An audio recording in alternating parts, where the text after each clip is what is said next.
alors, encore une fois, je t'ai dit tout à l'heure que les Maliens et leurs milices s'attaquent aux civils. Il y a des civils parce que, bon, les combats avec les combats... Ça c'est pas nouveau. Ça, c'est l'habitude des Mali. Toujours, Ouais. dès qu'ils vont perdre la guerre, ils vont payer...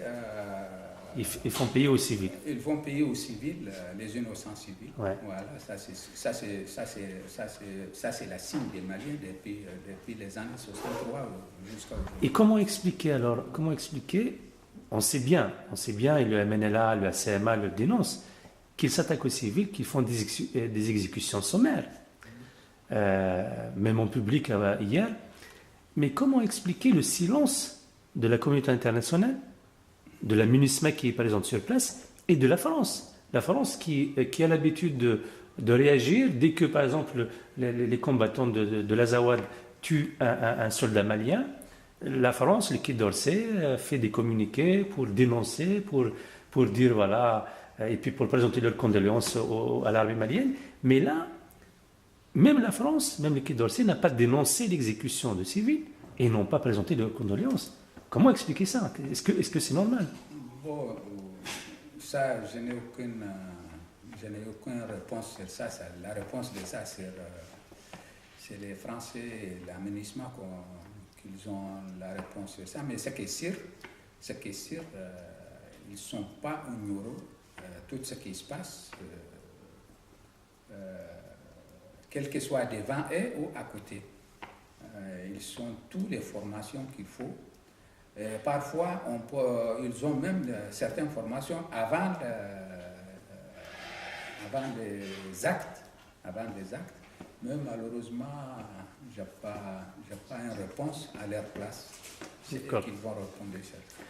Très bien. Et concernant justement la position de notamment la MINUSMA à Ménaka, hein, et même apparemment Barkhane, la MINUSMA aussi à Timbuktu, à Ménaka par exemple, la MINUSMA refuse, empêche les forces de l'Azawad de pénétrer dans la ville, sachant que dans la ville, il y a les Maliens et leurs miliciens.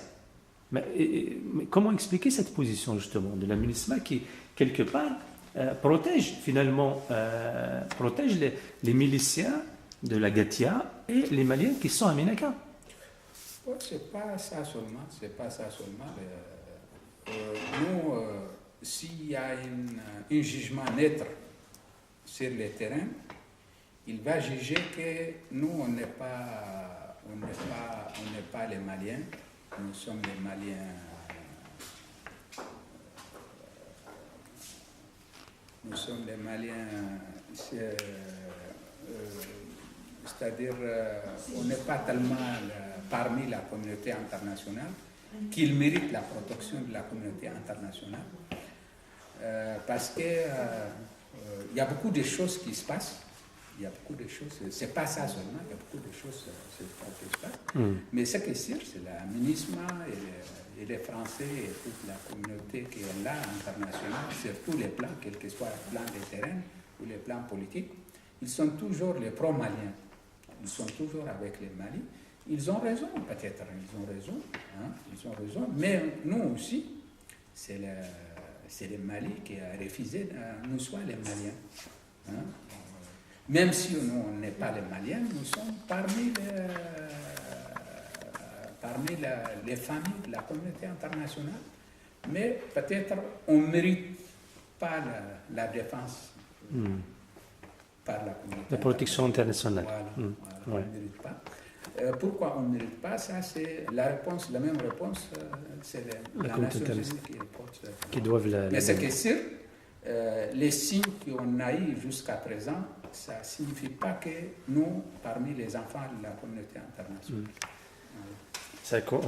C'est le deux poids, deux mesures de cette, des préoccupations de cette communauté internationale.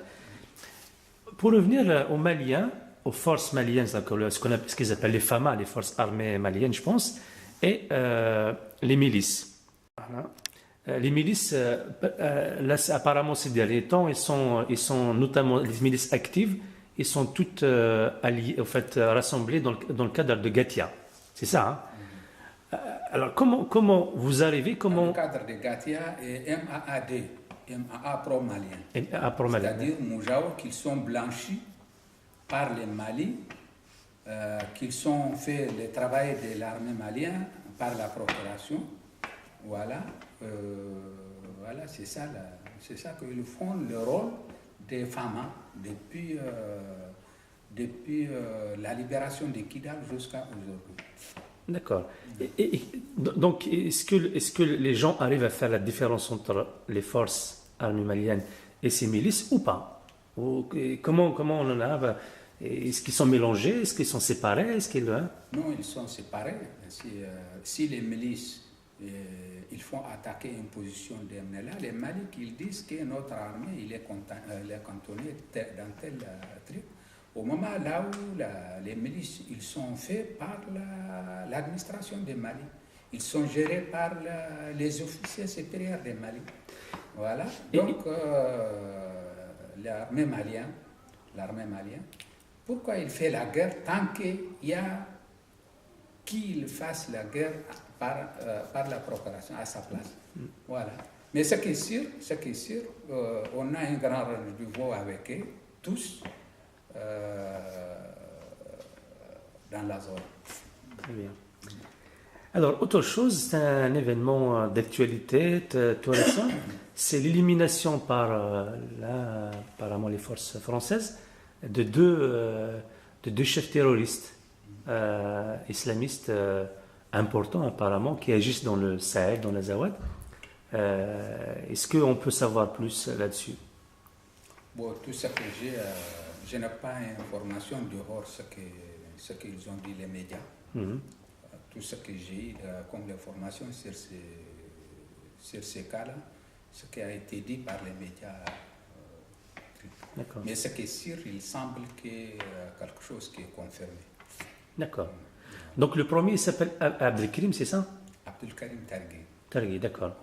Voilà. Ouais. Et la deuxième, Ibrahim Guinawel. C'est des chefs d'Akmi ou d'Ansardine ou c'est pareil ou c'est... Bon, il y a une confusion là-dedans. Il y a beaucoup de gens qui disent l'Akmi, il y a les gens qui disent Ansardine, il y a les gens qui disent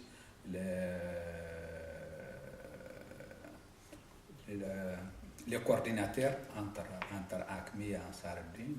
Il y a beaucoup de confusion. D'accord. Ça. Voilà. Qu'est-ce que cette élimination, qu'est-ce qu'elle peut apporter? Est-ce qu'elle apporte quelque chose de positif pour les Azawad? Bon, Azawad, ça apporte beaucoup de choses par rapport à la confusion qui est là. Ça apporte beaucoup de choses. Mais ça reste aussi beaucoup de choses. D'accord. Ça reste beaucoup de choses. On peut dire que c'est un soulagement pour les Azawad ou pas? Pour les Azawadiens, pour les Touaregs? Bon, le problème de l'Azawad, il vient pas... C'est pas... Il vient de pouvoir central. C'est lui qui a préparé l'ACMI, c'est lui qui a préparé Ansardine, c'est lui qui a préparé Moujao, c'est lui qui a préparé Gatia. Si tous les noms ils sont perdus leur crédibilité, c'est eux aussi, si elle n'a pas arrêté sa propagande, peut-être elle va préparer quelque chose d'autre demain ou après-demain. Voilà. Ça reste toujours à préparer le truc parce que les gens là, on ne vient pas des Sel, c'est les Mali qui a préparé tout ça. Ouais. Parce que les Mali, les différents pouvoirs centraux, qui sont les responsables suprêmes dans tout ce qui s'est passé et tout ce qui va passer. Et dans la gestion de ces... Voilà. Ouais, de cette terrorisme et ainsi de suite. Alors, maintenant, une autre question que j'ai l'habitude de poser,